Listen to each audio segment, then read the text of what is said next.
Hi friends, నమస్తే. Welcome to Aano's kitchen. ఈరోజు శ్రావణ మాసంలో మొదటి శుక్రవారం అండి. అమ్మవారికి ఎంతో ఇష్టమైంది ఈరోజు పరమాణం తయారు చేసే విధానం షేర్ చేయబోతున్నాను. మనం ఏ శుభకార్యానికి ముందుగా మనం పరమాణం, బెల్లం అన్నం అంటాం, పొంగల్ అంటాం, ఇలా అంటూ ఉంటాము. ఈరోజు నేను పరమాణం తయారు చేసే విధానం షేర్ చేస్తున్నాను. తప్పకుండా ఇదే విధంగా ట్రై చేయండి, చాలా టేస్ట్గా ఉంటుంది. మనకి ఈజీగా తయారు చేసుకునే విధానం చూపించబోతున్నాను. పాలు విరగకుండా ఎలా తయారు చేసుకోవాలో చూపిస్తాను, రండి. మనం ఏ శుభకార్యాలు జరిగేటప్పుడు కూడా మనం పరమాణంతోనే స్టార్ట్ చేస్తూ ఉంటాము. ఈసారి శ్రావణ మాసం 4 శుక్రవారాలు వచ్చినాయి. ఈసారి రండి, ఒక్కొక్క శుక్రవారం అనేది ఒక్కొక్క స్వీట్తో తయారు చేసి చూపించబోతున్నాను. మీరు ఇలాగే కొద్దిగా ఫాలో అవుతూ ఉండండి. దానికి వీడియో అనేది చూస్తూ ఉండండి. ఫ్యామిలీకి, ఫ్రెండ్స్కి వీడియో షేర్ చేయండి. మొదటిసారిగా నా వీడియో చూసేవారు సబ్స్క్రైబ్ చేసుకోండి. రండి, ఇది ఎలా తయారు చేయాలో చూసేద్దాం.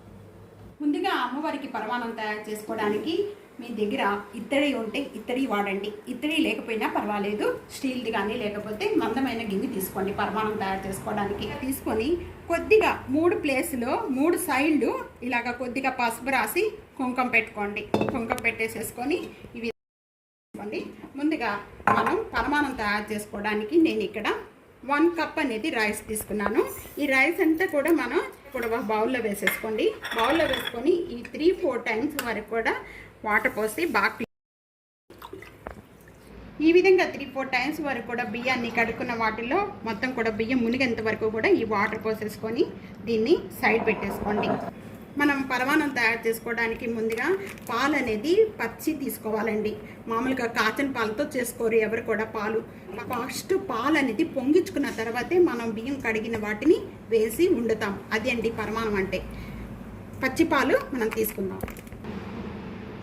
మనం ఏ గిన్నెతో అయితే మనము రైస్ తీసుకున్నామో సేమ్ గిన్నెతోనే మనం పాలు అనేది కొలుసుకోవాలి. ఇప్పుడు నేను ఈ గిన్నెతో రైస్ తీసుకున్నాను. ఈ గిన్నెతో మనం 7 కప్పులు అనేది నేను ఇక్కడ పాలు పోస్తున్నానండి. పచ్చి పాలండి.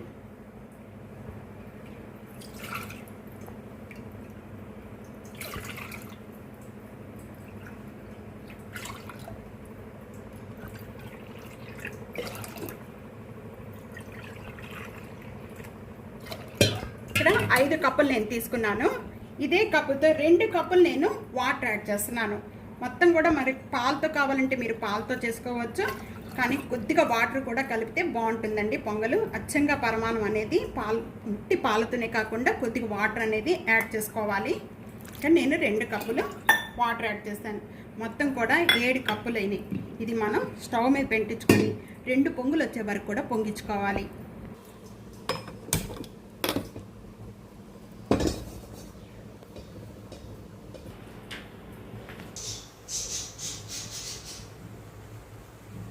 ఇలా 2 టైమ్స్ పొంగేటప్పుడు మనం పాలు అనేది లో ఫ్లేమ్లో పెట్టుకోవాలండి. లో ఫ్లేమ్లో పెట్టుకొని ఇప్పుడు మనం ఇక్కడ మొత్తం నానబెట్టుకున్న రైస్ అంతా కూడా దీంట్లో వేసేస్తాం. ఇది మనం ఈ విధంగా సాంప్రదాయ పద్ధతిలో ఈ విధంగా చేసుకుంటామండి పరమాణం అనేది. మనం పాలు పొంగే లోపల ఈ రైస్ అంతా నానిపోతుంది. నానిన రైస్ అంతా కూడా దీంట్లో వేసేసుకుందాము. ఇప్పుడు రైస్ వేసుకున్న తర్వాత మీడియం ఫ్లేమ్లో పెట్టేసుకొని రైస్ అంతా ఉడికించుకోవాలి. బాగా మెత్తగా ఉడికించుకోవాలి. మధ్య మధ్యలో ఈ విధంగా గరిటెతో కొద్దిగా ఈ విధంగా కలుపుకుంటూ ఉండండి. రైస్ అనేది ఉడికిందా లేదా అనేది కొద్దిగా ఈ విధంగా ప్రెస్ చేసి చేసుకుంటే ఇంకా గట్టిగానే ఉందండి. బాగా మెత్తగా అయిపోయిన తర్వాత మనం బెల్లం యాడ్ చేసుకోవాలి. ముందుగానే బెల్లం యాడ్ చేసుకుంటే తర్వాత రైస్ అనేది ఉడకదు. పెట్టుకున్నారనుకోండి తొందరగా ఉడికిపోతుంది, చాలా టేస్ట్ కూడా వస్తుంది. నానబెట్టుకోండి. పరమాణానికి మ్యాచింగ్గా మనకి గట్టి పప్పుతో తీసుకుంటారండి. గట్టి పప్పుతో పరమాణం తీసుకుంటే చాలా టేస్ట్ వస్తుందండి. ఇప్పటి వరకు కూడా ట్రై చేయని వాళ్ళు ట్రై చేయండి తప్పకుండా. గట్టిపప్పు పరమాణం నెయ్యి వేసుకొని తింటే అసలు చాలా అంటే ఇంకో మీతో మాట్లాడుతూనే ఇక్కడ మొత్తం కూడా రైస్ అంతా ఉడికిపోయిందండి. ఇదిగోండి, ఇలా పట్టుకొని చూస్తే మనం మెత్తగా అయిపోతుంది. ఈ విధంగా మెత్తగా అయిపోవాలి. దీన్ని పక్కన పెట్టేసుకుందాం. ఇంకా ఈ విధంగా ప్యాన్ పెట్టేసుకుందాం, వేరొక ప్యాను. ఈ ప్యాన్లోనే డ్రై ఫ్రూట్స్ అన్నీ కూడా రోస్ట్ చేసుకోవాలి.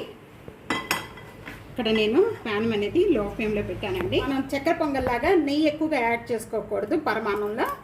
ఇక్కడ నేను 2 టేబుల్ స్పూన్ నెయ్యి యాడ్ చేస్తాను. నెయ్యి బాగా మెల్ట్ అయిపోయింది. మెల్ట్ అయిపోయిన వెంటనే ముందుగా మనం ఇక్కడ జీడిపప్పు కొద్దిగా టైం పడుతుంది కాబట్టి 2 కూడా కలిపి వేయించుకోబాకండి. కొద్దిగా వేగిన వెంటనే అప్పుడు కిస్మిస్ యాడ్ చేసి ఫ్రై చేసుకోవాలి.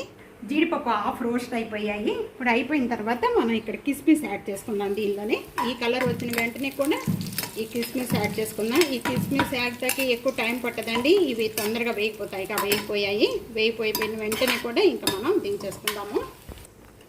చూస్తున్నారు కదా, ఈ విధంగా అయిపోయిన వెంటనే కూడా రైస్ అంతా ఇప్పుడు మనం బెల్లం యాడ్ చేసుకుందాం. బెల్లం అనేది మనం ఏ గ్లాస్తో అయితే మీరు రైస్ తీసుకున్నారో సేమ్ గ్లాస్తోనే 1.5 గ్లాస్ అనేది కరెక్ట్గా సరిపోతుందండి. తీపి ఎక్కువగా తినేవారైతే ఇంకా 1 టేబుల్ స్పూన్ ఎక్కువ వేసుకుంటే సరిపోతుంది.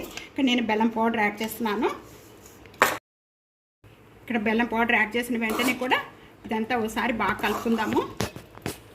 ఇక్కడ వేడి మీదే బెల్లం కరిగిపోతుందండి. ఇక్కడ నేను స్టవ్ పక్కన పెట్టానండి. స్టవ్ దించేసిన తర్వాత మనం బెల్లం యాడ్ చేసుకోవాలి. అప్పుడే మీకు పాలు అనేది అవి ఎరగకుండా పొంగల్ అనేది చాలా బాగా వస్తుంది. బెల్లం అంతా కూడా బాగా మెల్ట్ అయిపోయింది. ఈ విధంగా మెల్ట్ అయిపోయిన వెంటనే కూడా ఇక్కడ నేను ఇలాచీ పౌడర్ యాడ్ చేస్తున్నాను. ఈ పైన అన్నీ తీసేసి ఓన్లీ ఇలాగ నూరుకొని వేస్తున్నానండి. పైన అన్నీ మనకి ఛాయ్లో వేసుకోవచ్చు. ఇదంతా ఒకసారి బాగా కలుపుకున్న వెంటనే ఇప్పుడు మనం ఈ రోస్ట్ చేసుకున్న డ్రై ఫ్రూట్స్ అన్నీ దీంట్లో యాడ్ చేసేస్తున్నాను. డ్రై ఫ్రూట్స్ యాడ్ చేసిన వెంటనే ఇప్పుడు ఒకసారి బాగా కలిపేసుకుందాము. ఇదండి పరమాన్నం. చాలా ఈజీగా చేసుకోవచ్చు, చాలా టేస్ట్గా ఉంటుంది. ఇప్పుడు మనం ఎలా చేసానో అలాగే చేసి చూడండి. పరమాన్నం అనేది పర్ఫెక్ట్, అది కూడా పాలు అనేది విరగకుండా చాలా. చూస్తున్నారు కదండి, ఇప్పుడు మనం చేసిన పరమాన్నం అనేది ఈ విధంగా చాలా అంటే చాలా టేస్ట్గా ఉంటుంది. వేయించుకున్న వాటిని ఆఫ్ తీసి నేను సైడ్ పెట్టుకున్నాను. ఈ డ్రై ఫ్రూట్స్ అన్నీ కూడా దీంట్లో యాడ్ చేసేస్తున్నాను. మనం లాస్ట్ అనేది ఇక్కడ నేను 1 టేబుల్ స్పూన్ నెయ్యి యాడ్ చేస్తున్నాను. మొత్తం కలిపి 3 టేబుల్ స్పూన్. ఎక్కువగా చక్కెర పొంగల్ లాగా నెయ్యి అనేది ఎక్కువగా పట్టదు పరమాణానికి. ఇది ఇంతే తక్కువగానే యాడ్ చేసుకోవాలి. దీనికి కాంపిటీషన్గా మనకి పరమాణానికి గట్టి పప్పుతో తీసుకుంటే చాలా టేస్ట్ ఉంటుంది. అమ్మవారికి పెట్టడానికి నైవేద్యం ఈ విధంగా తయారైపోయిందండి. తప్పకుండా ఇదే విధంగా ఒకసారి ట్రై చేసి ఇదే లెక్కలతో ఇదే విధంగా ట్రై చేసి మీకు ఎలా ఉందనేది కామెంట్స్లో తెలియజేయండి. వీడియో నచ్చితే కనుక ఫ్యామిలీకి ఫ్రెండ్స్కి వీడియో షేర్ చేసి లైక్ కామెంట్ అలాగే సబ్స్క్రైబ్ చేసుకోవడం అస్సలు మర్చిపోవద్దు. ప్రక్కనే ఉన్న బెల్ ఐకాన్ని ప్రెస్ చేయండి. Thank you for watching.